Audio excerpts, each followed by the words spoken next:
How to convert Ggives to Gcash wallet using Shopee. Hey guys, welcome back to our channel. In today's video, I'm going to show you on how you can do this quickly and easily.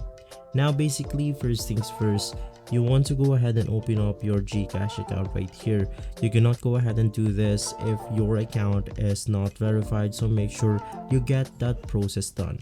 Now, once inside your dashboard, just go ahead and click on View All Services. Scroll down and we have our borrow category right here. You want to click on borrow.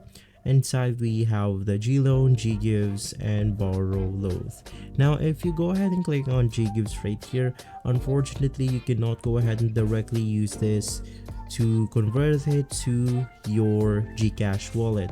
You can just go ahead and scan a QR code from a specific store, and from there you will be able to use this as a payment.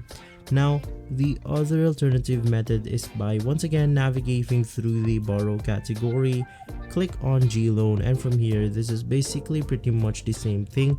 You can then go ahead and click on get started, select the money that you want to convert to your Gcash wallet, and from there you should be good to go.